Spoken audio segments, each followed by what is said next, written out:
Welcome to the Get Published podcast, sponsored by Brodie Consulting Group. To get more information about our publishing and coaching services, go to getpublishedpodcast.com.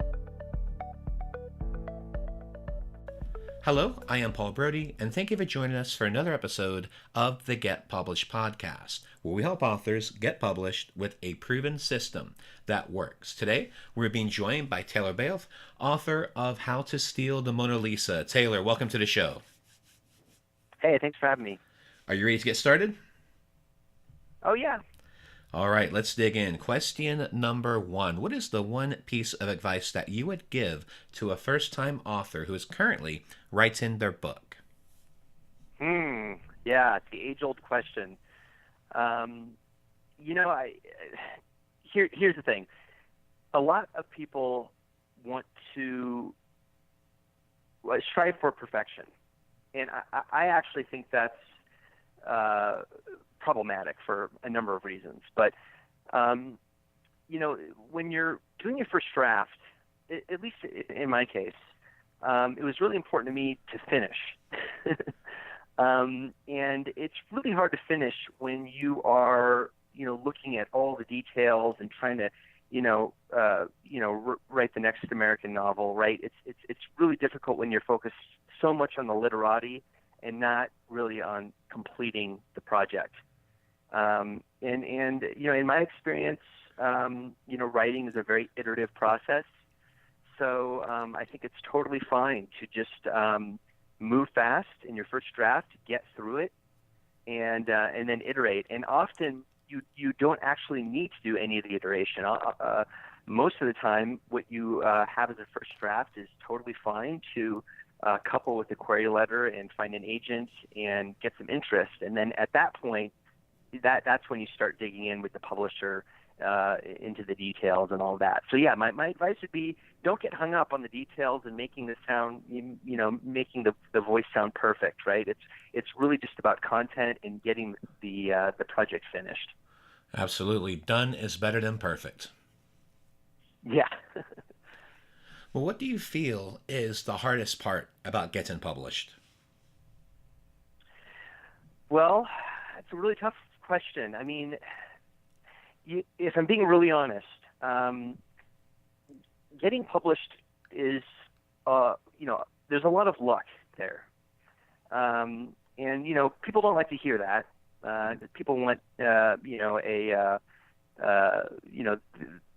want to say, okay, what are the things I need to do to get published? But at the end of the day, you can follow all the, you can read up on all the, literature on how to, find an agent, how to get published and all that stuff, and you might not get published, right? So there's a degree of luck there, and I think, that can be challenging for some people to, jump into a huge project knowing very well that there might not be, a connection. There might not be an agent that's interested in your work, or there might not be a publisher that's interested in the work.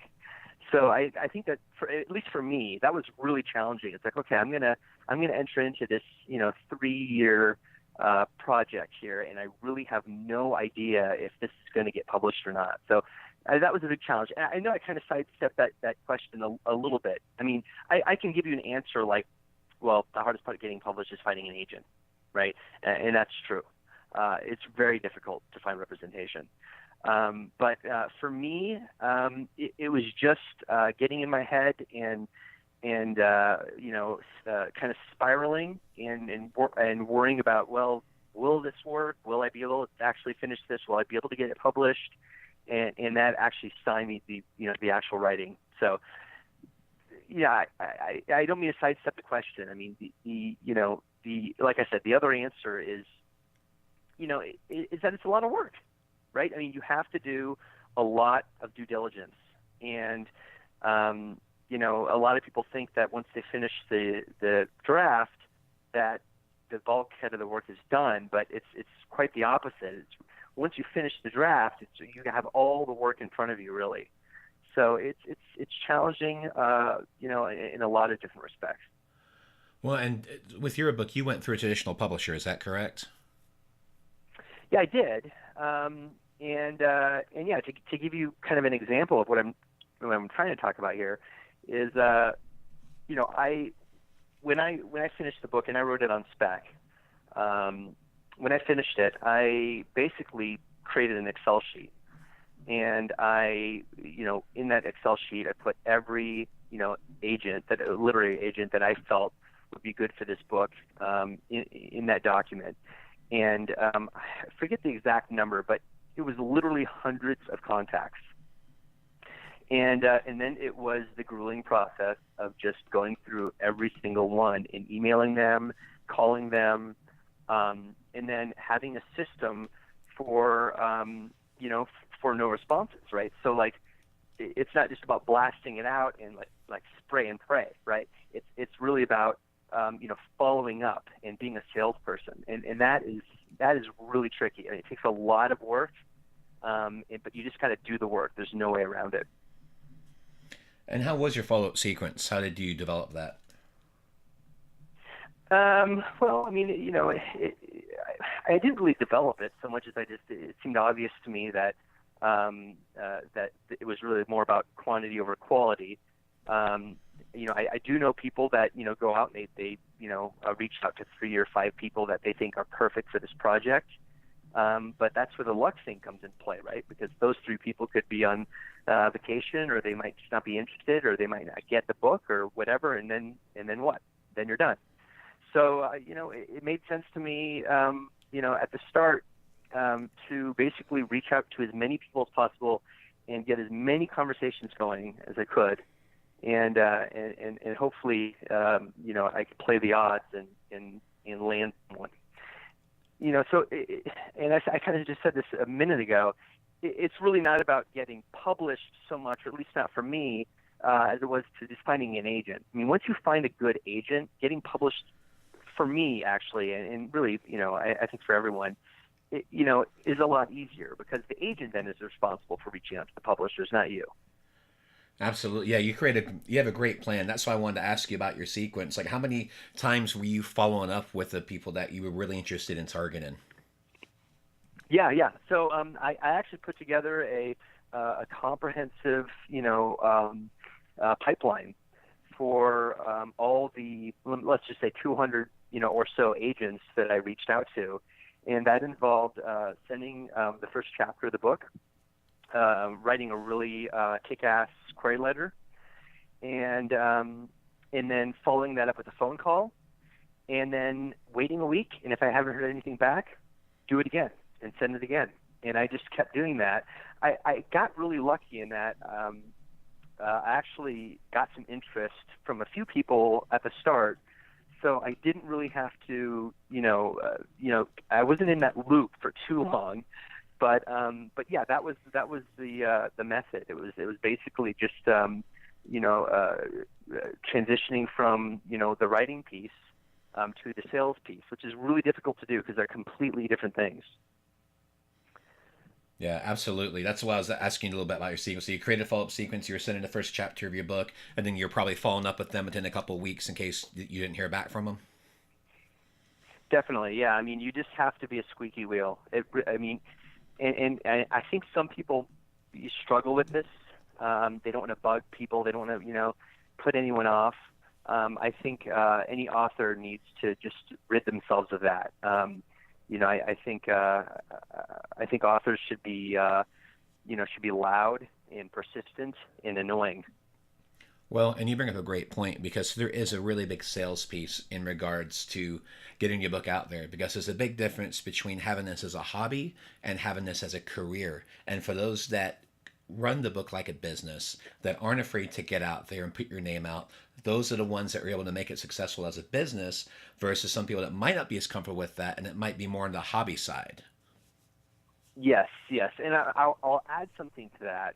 And, I think, I think this is a pretty good tip for anyone, or not a tip, but just, some information that is really insightful. And that is that the agents are getting a lot of query letters. Okay, they're getting a lot of input, or submissions, I should say. And so it becomes really challenging for an agent to put together all the collateral, then to go to the publisher and present it, right? So if you as the author can kind of help with that, and what I mean by help is, putting together a really tight query letter, and really doing some research into the category you're writing in, and really try to understand the the space as a business, right? Like at the end of the day, the agent wants to make money and the publisher wants to make money. So if you can help provide the collateral and the story to return on investment to the agent is much more inclined to say, I'll take this on because this person has already done a lot of my work. Like all I have to do is send this to the publisher. So yeah, it's not just a query letter, right? It's really a business plan. Yep. Yeah, I agree completely. And this is going to transition really nicely into our next question, and that is about marketing your book. So please share a marketing strategy that you have used in your book launch that worked well. Okay, so this is a tough one. I was published through Penguin Random House, and they really do the lion's share of the marketing. I got really lucky there, so I didn't have to do a lot of that. However, I did, and this falls right in line with what I just was talking about, which is treating your book like like a business model, and thinking about it as a business, and how the publisher is going to see ROI on that. So these days it's really easy, right? I mean, you have all of these platforms. You can make a website with Wix. You can create a Facebook page. You can create a Twitter account, and all of these things are free, right? So it really is just about time.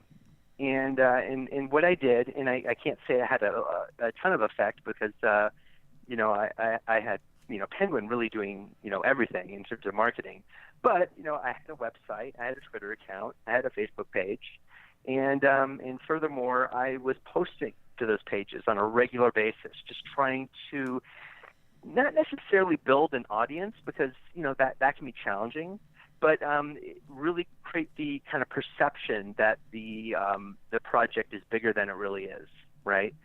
So again, this kind of goes back to what I was saying earlier about providing the agent with all the collateral they need to go to the publisher and say, this is easy, or this is let's move. It's got this guy's got a blog, he's got a website, he's got a Facebook page. Here's all the here's all the economics. Like these are all of the things that will help kind of expedite the process. Well, Taylor, you bring up a great point, too, about building that platform, talking about the website and your social media and posting on a regular basis, because that's one of the things that a lot of publishers want to see is they want to see if you do have a platform and, more importantly, how large that platform is. And I'd like to ask you a little bit about Penguin and Random House. So they're one of the few publishers that actually will do the lion's share of the marketing. So I'd like to ask you, what exactly did they do to help you with marketing your launch? What are things that they did that worked well?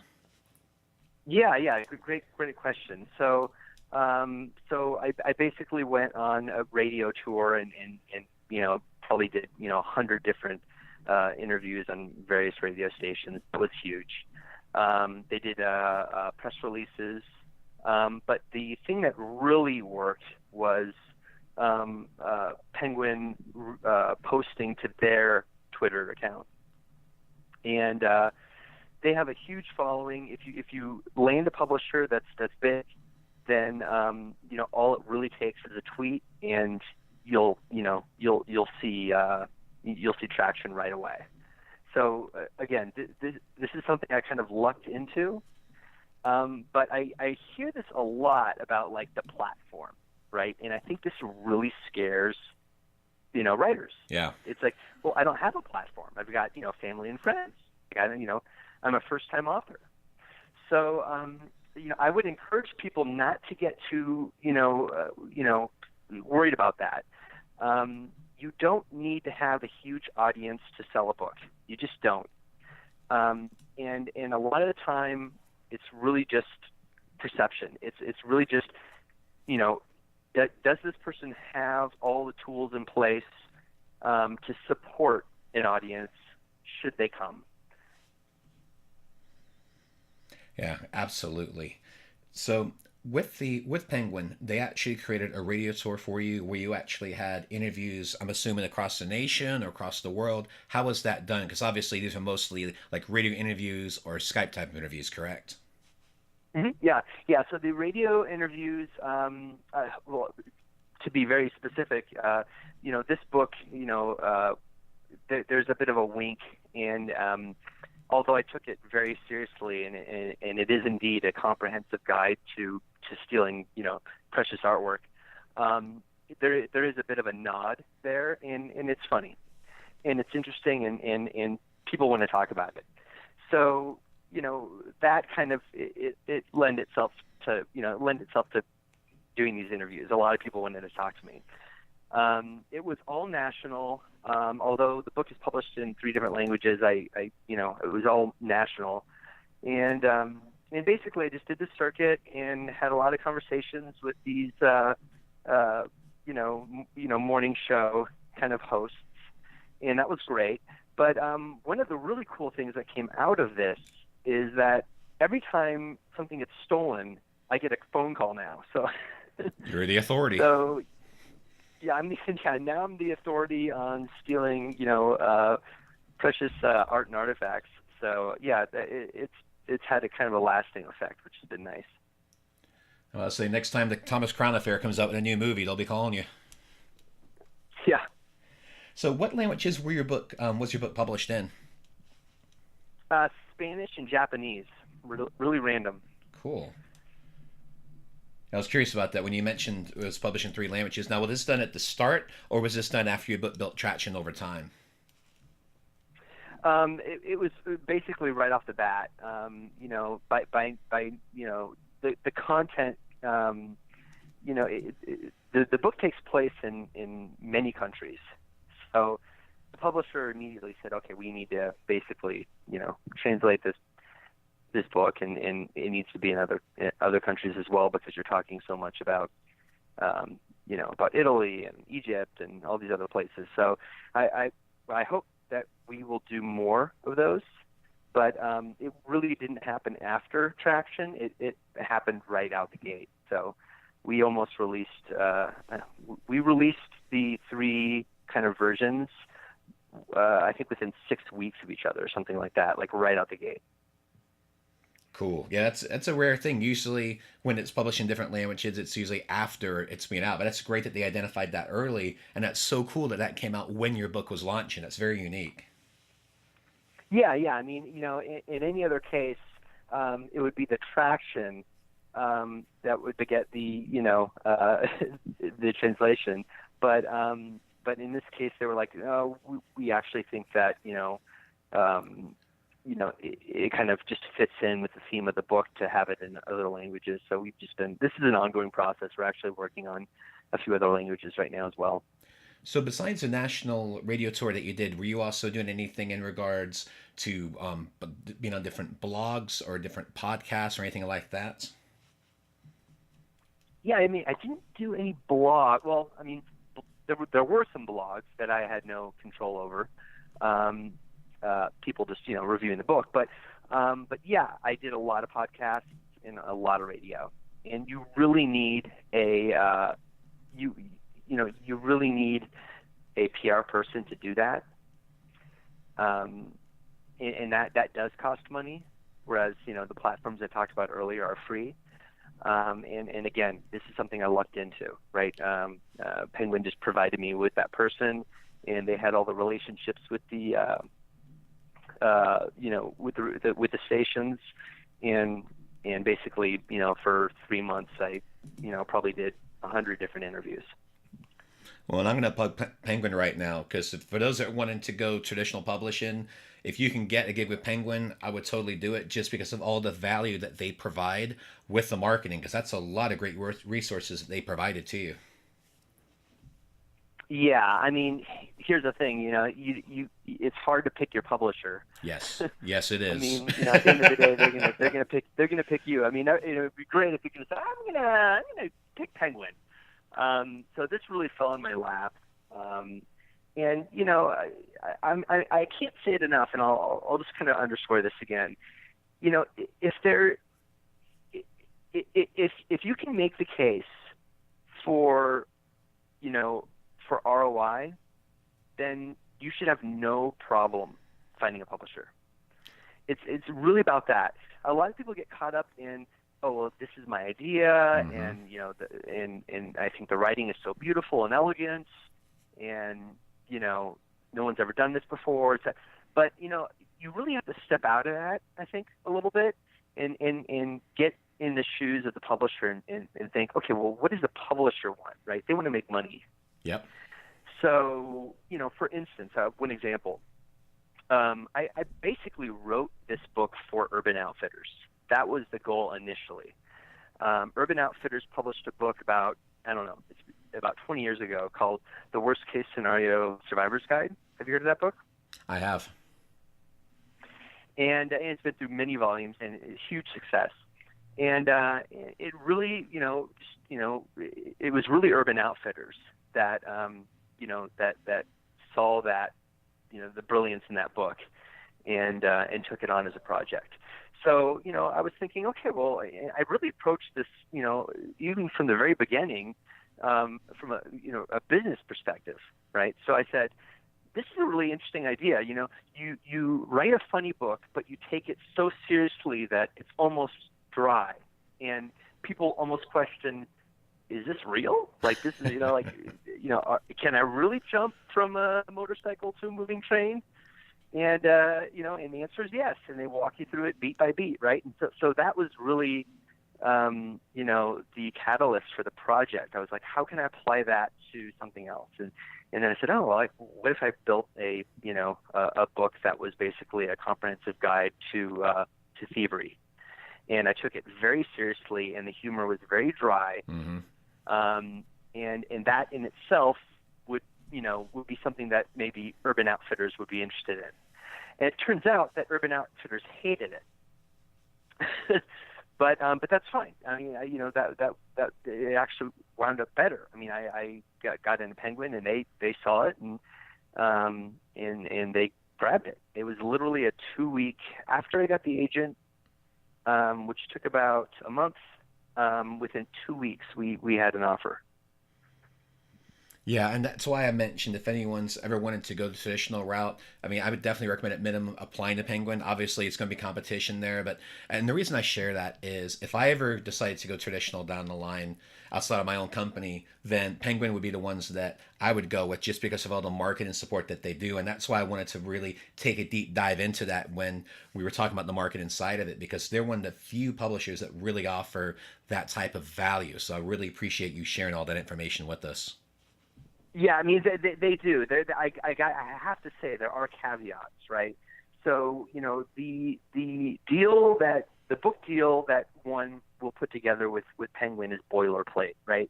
So you're not gonna you're not gonna get a lot of say in a lot of things, and this is something every author should be aware of. Mm-hmm. There's a million examples of this, but one example is the cover art. Penguin basically had they were going to do the cover art, and I think they actually went the wrong direction with it. But and that was really frustrating. So there positives and negatives, right?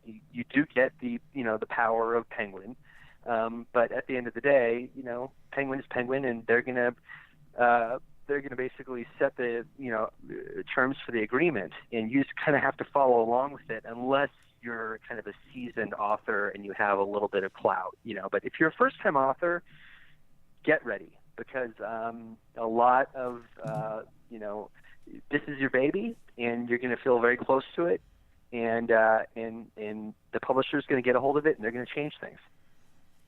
Absolutely. Well, Taylor, what I'd like to do is transition now to your favorite book. So what is your favorite book, and what was the number one thing that you learned from it? Oh, wow, that's a hard one. I know my favorite book is The Road. Cormac McCarthy's The Road. What did I learn from it, though? That's a really good question. I think what I learned from that book is that you really don't need to adhere to any convention whatsoever. And I really have always encouraged people that have come to me and said, "Oh, how do you do it? I want to write a book, and can you help me out?"